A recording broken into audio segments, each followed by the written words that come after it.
Euzu billahi mineşşeytanirracim. Bismillahirrahmanirrahim. Elhamdülillah ve salatu ve selamu ala Resulillah. Değerli arkadaşlar, İbn-i Cüzey el-Gırnati'nin Et-Teshil li Ulum-i Tenzil adlı eserinden Hucurat suresi tefsiri 3. dersimizi yapmak üzere birlikteyiz. Geçen dersimizde Hucurat suresinin 3. ayetini açıklıyorduk. Ne diyordu ayet-i kerime?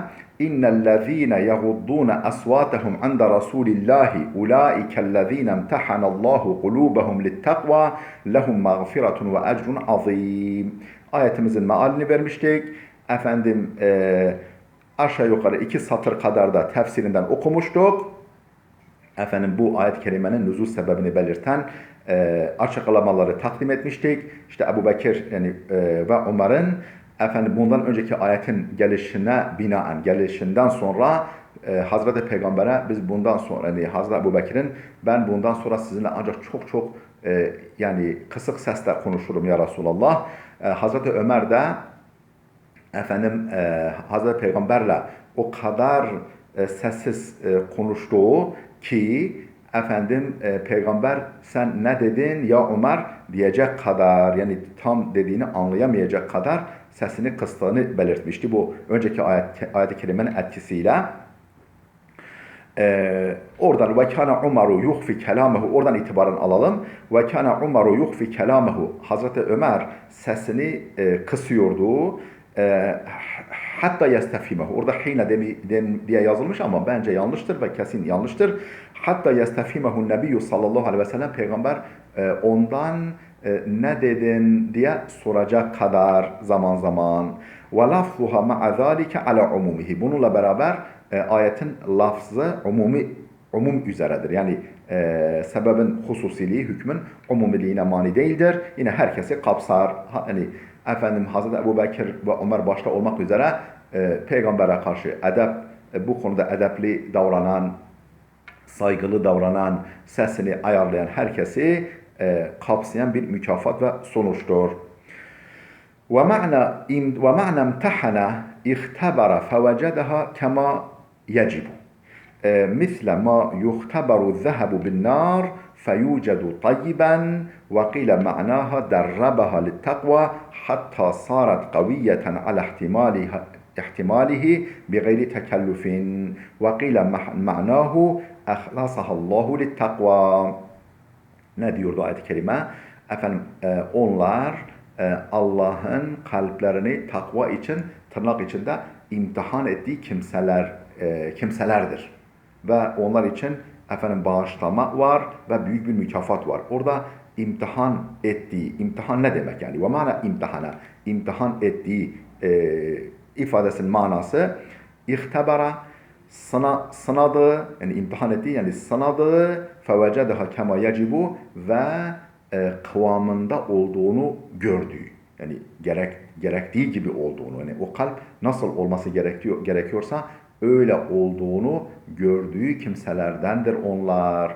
Onların kalbi öyle bir kalptir ki Allah sınamış ve kıvamında olduğunu, nasıl olması gerekiyorsa öyle olduğunu tespit ettiği kimselerdir.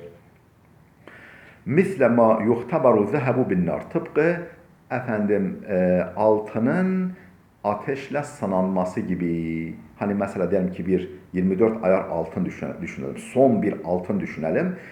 Onu mesela ateşe sunsak, yani bir şey içerisinde, kap içerisinde ateşe sunsak, eritsek, o çok bir şey kaybetmez. Yani çünkü onu zaten posası yok denecek kadar azdır. Yani o posası yok. Dolayısıyla kaybedeceği bir şey yok. Yani eritsen de çok bir şey kaybetmez. Ama diyelim ki böyle mağşuş dediğimiz karışık bir altınsa, yani ayarı düşük bir şeyse, onu erittiğin zaman ağırlığından çok şey kaybeder. Yani tortusu, köpüğü, tortusu kenara çekilir. Dolayısıyla değerinden çok şey kaybeder. Yani misle ma yuhtabaru zehebu binnar, tıpkı altının ateşle sınandığı gibi. Ateşle sınanır, eritilir ve acaba kendine bir şey kaybetti mi etmedi mi ortaya çıkarılır. Efendim ateşle altın ateşle sınandığı gibi feyucedu tayyiben ve kaliteli olduğu, son altın olduğu görülmesi misali. Yani Allah onların kalplerini böyle iyice bir sınavdan geçirmiş. Bakmış ki tamam kıvamında kamil ve takvaya mekan olmaya, takvaya ayna olmaya, takvaya mazhar olmaya elverişli kalptir. Ve ondan sonra onlar için bağışlama ve büyük bir mükafat var deniyor. Vakile ma'naha şöyle de denmiş. Bu imtihana ifadesinin manası şudur. Derrebeha lit takva, takva için efendim antrenmana tabi tutmuş, efendim denemelere tabi tutmuş takva için, hatta sarat kaviyeten ala ihtimalihi, efendim takvayı yüklenecek kuvvete erişinceye kadar. Şimdi takva yükü ağır bir yük. Yani bu demek ki halter çalışırken efendim insan birden diyelim ki 70 kilo, yok 90 kilo, 100 kilo, 120 kilo birdenbire kaldıramaz. Efendim antrenman yapa yapa, tedribat, temrinat yapa yapa, idman yapa yapa yavaş yavaş efendim kaldırabileceği yükü artırır. Gücünü artırır, bileğinin işte pazusunu falan gücünü artırır. Ha işte takva da öyle ağır bir yüktür. Yani bir takva yükü ağır da herkes kaldıramıyor. Herkes kaldıramaz. İşte Allah derrabaha o kalpleri tedrib etmiş, idmana tabi tutmuş, alıştırmaya tabi tutmuş. Hatta sarat kaviyeten, ta ki güçlü hale gelmiş, güç getirir hale gelmiş neye? Ala ihtimalihi, ala ihtimali takva bi gayri tekellüfün, zorlanmadan, tekellüfsüzce zorlanmadan gayet doğal bir şekilde o takva yükünü taşımaya, kaldırmaya güç getirecek dereceye kadar, güç getirecek kadar o takvayı alıştırmaya tabi tutmuş. Yani imtihandan imtihana geçirmiş. Efendim bakmış tamam artık bu takva yükünü kaldırabilir. Vakile ma'nahu ahlasahallahu lit takva. Şöyle de denmiş. Yani Allah onların kalplerini takva için arındırmıştır, arıtmıştır, damıtmıştır, durultmuştur anlamında. Tertemiz kalp. Efendim bu şekilde manalar verilmiş. İşte lehu mağfiretun ve ecrun azime açıklamadı müfessirimiz. Yani bu ayetin yani her ayeti açıklamıyor, her ayetin her kaydını da açıklamıyor müfessirimiz. Metodu böyle. Efendim bundan sonraki ayete geldik. İnnellezîne yunâdûneke min verâil hucurâti ekseruhum la ya'kilûn. Ne diyor? Efendim ya Muhammed. Efendim odalarının yani evlerinin, peygamberin Mescid-i Nebevi'nin yakınında evleri vardı. Ev derken böyle odaları vardı. Eşlerinin her birisi ayrı bir odası, ayrı bir mekanı vardı. Efendim ama birbiriyle bitişik. Mescide yakın. Efendim şimdi diyecek zaten niye inmiş. Bazıları gelmişler. Efendim peygamber içeride istirahat ediyor veya ibadet ediyor neyse. Efendim bağırıyorlar. Ya Muhammed seni bekliyoruz çık falan gibi sesleniyorlar. Yani bunlar Medine halkı değil. Yani bunlar Medine ahalisi olsa saygı daha işte efendim peygamberin terbiyesinden geçmiş olur ve saygılı davranırlar. Ama bunlar çölden gelmiş bir takım adamlar efendim sesleniyorlar. Ya Muhammed, ya Muhammed çık işte seni bekliyoruz falan diye. İşte onlar hakkında inmiş bu ayet. İnnellezîne yunâdûneke, hiç kuşkusuz o sana seslenenler min verâ'il hucurati, hücrelerinin, evlerinin dışından, ötesinden sana seslenenler ekseruhum la yaqilun. Çoğusunun aklı ermiyor. Çoğusunun kafası basmıyor. Çoğusunun kafası çalışmıyor. Akıl edemiyorlar. Yani onları biraz akılsızlıkla, kıt akıllılıkla niteliyor Allah. Şimdi tefsirini okuyalım. İnnellezîne yunâdûneke min verâil hucurâti ekseruhum la yaqilûn. Mealini verdik. Şimdi tefsirini okuyalım. El-hucurat min verâil hucurâti. Oradaki hucurat ne demek? Dedi ki hücrelerinin ötesinden, hücrelerinin dışından sana seslenenlerin çoğusu efendim akılları ermiyor. Akıl erdirmez kimselerdir. Orada hucurattan maksat nedir? Cem'u hucretin, hucurat hücre kelimesinin çoğuludur. Hücre, hücre kelimesi çoğuludur. Ve hiye kıt'atun minel ardı, bir parça arazidir. Yani bir arsa parçasıdır, bir arsadır. Yuhceru aleyha bihaitin, yuhceru aleyha efendim çevrilir. Bihaitin duvarla, duvarla çerçevelenir, çevrilir, muhafaza altına alınır. Yani duvarla etrafı çevrilmiş yere böyle bir barınak haline getirilmiş yere ne denir? Hücre denir. Çoğulu hucurat gelir. Hait duvar demek. Ve kâne li kulli vahidetin min ezvacin nebiyyi sallallahu aleyhi ve selleme hucratun. Ve kâne vardı.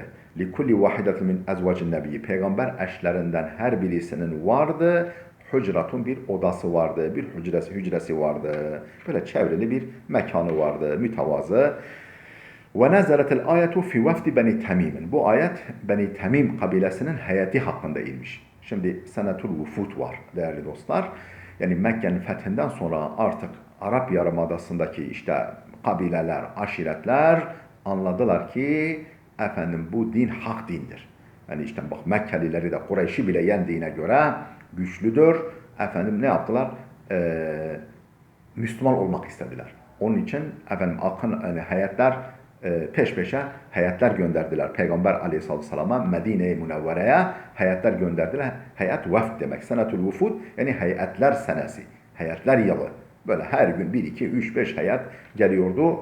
Efendim işte Müslüman olduklarını söylüyorlardı. İşte İslam'ın şartlarını, imanın şartlarını, efendim yükümlülüklerini, efendim mükafat yani alacakları mükafatı falan öğreniyorlardı, gidiyorlardı. Tabii o arada Peygamber Aleyhisselam onlara idareci tayin ediyordu. Yani bazen işte eski idarecilerini bırakıyordu, bazen değiştiriyordu falan. Çoğu da eski idareciler kalıyordu. Efendim bu şekilde ona senetul ufud deniyor. İşte ve nezeletil ayetu fi vefdi Beni Temim. Bu ayet Beni Temim kabilesinin heyeti hakkında inmiş. Ona da heyet göndermişler. Büyük bir kabile. Beni Temim. Kadimu alen nebiyyi sallallahu aleyhi ve selleme fedehalul mescide ve denev min hucurati ezvacin nebiyyi sallallahu aleyhi ve selleme ve vakafu haricaha ve nadav ya Muhammed uhruc ileyna. Efendim kadimu alen nebiyyi sallallahu aleyhi ve sellem. Peygamberin yanına gelmişler Medine'ye. Fedehalul mescide girmişler. Ve denev min hucurati ezvacin nebiyyi sallallahu aleyhi ve sellem. Peygamberi mescitte göremeyince efendim peygamberin dedi ki eşlerinin hücreleri var. Böyle çevreli, mütevazı evleri var. Efendim oranın o hücrelere yaklaşmışlar. Denev yaklaşmışlar, yakınlaşmışlar. Min hucurati ezvacin nebiyyi peygamber eşlerinin hücrelerine ve vakafu haricaha dışarısında beklemişler, ayakta beklemişler.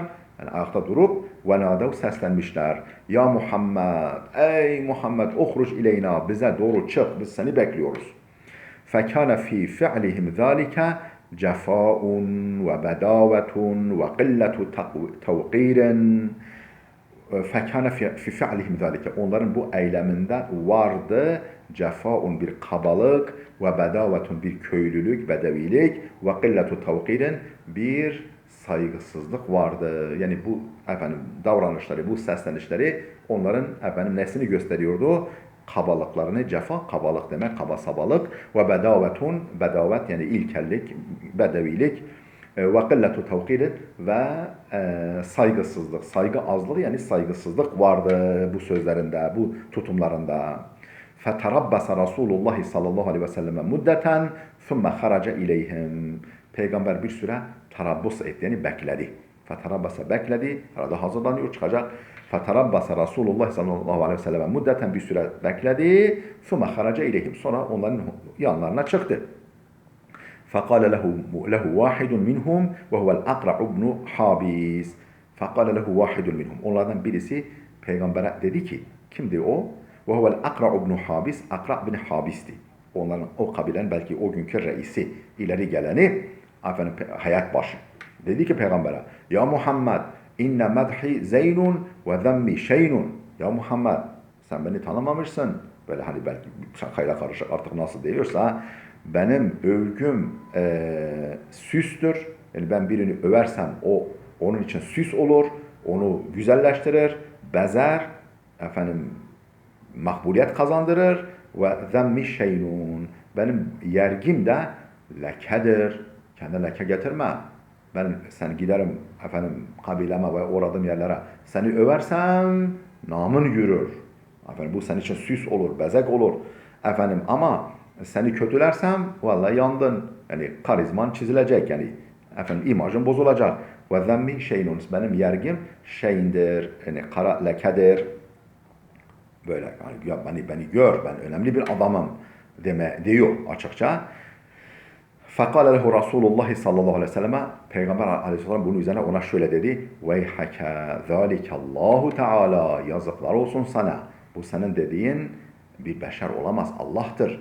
Yani Allah'tır birini övdüğü zaman övgüsü o kişi için süs olan, yerdiği zaman yergisi leke olan zat Allah'tır. Ya sen haşa kendini Allah yerine koyuyorsun, böyle yapma. Yani nasihat ediyor. Veyhake, yazıklar olsun sana. Zalikallahu Teala, o sen dediğin Allah'tır ya. Yani sen kendine sanıyorsun. Ekseruhum la ya'kilun. Yani onların çoğusu akıl erdiremiyor. Çoğusunun aklı basmıyor, kafası çalışmıyor. Böyle yapanların yahtamilu veçheyni. Ahaduhuma en yekuna fihim qalilun mimmen ya'kilu ve nefyul akli an ekserihim la an cemi'ihim. ونفي العقل عن أكثرهم لا عن جميعهم والآخر أن يكون جميعهم ممن لا يعقل وأوقع القلة موضع النفي والأول أظهر في مقتضى اللفظ والثاني أبلغ في الذم. Onların çoğusunun kafası basmıyor. Yani akılları ermiyor diyor ya. Yahtamilu veçheyni. Bunun iki yoruma ihtimali var. İki veçhe, iki şekilde anlaşılmaya ihtiyacı var. Onların çoğusunun aklı ermiyor. Yani nasıl anlayabiliriz? Yani bir kısmınınki eriyor. Çoğununki ermiyor ama bir kısmınınki eriyor. Şimdi çoğununki ermiyor. Bu bizim dediğimiz o birinci yorum. Çoğununki ermiyor. Demek ki az bir avuç kısmınınki eriyor. Kısmınınki aklı eriyor. Bu böyle. Yani lafza daha uygun mana bu. Ama bir de onların çoğusunun aklı ermiyor. Yani hiç kimsenin aklı ermiyor. Yani burada çoğunun ermiyor. Demek ki azınki eriyor. Demek o azlık da yokluktan kinayedir. Yani hiç ermiyor. Hiçbirisinin, yani al birini vur ötekine, hiçbirisinin kafası çalışmıyor. Bu yoksa efendim ikaz ederler ya sen bağırma. O az bir kısım efendim müdahale eder. Tepkisini ortaya koyar. Yani engellemeye çalışır. Yani hepsi sesini çıkarmadıklarına göre demek ki onaylıyorlar. Demek ki hiçbirisinin kafası çalışmıyor. Akıllı ermiyor. Dedi ki iki manaya ihtimali var. Ahaduhuma en yekuna fihim qalilun mimmen ya'kilu. En yekuna fihim, aralarında olması qalilun, az bir kısım, mimmen ya'kilu, akıl erdirenlerden az bir kısım insanı bulunması.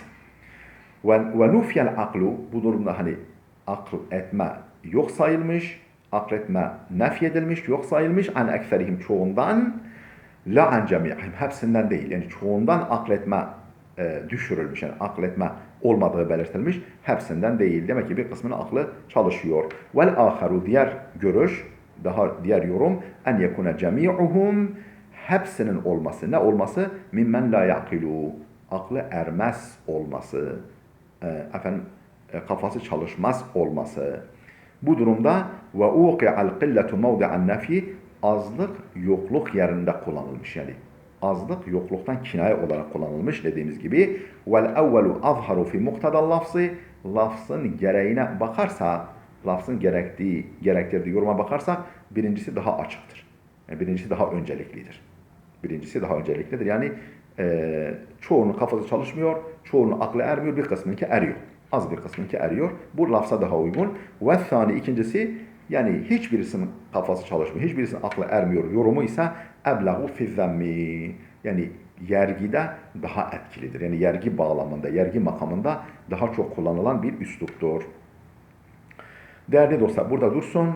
Efendim gelecek dersimize kadar Allah'a emanet olun.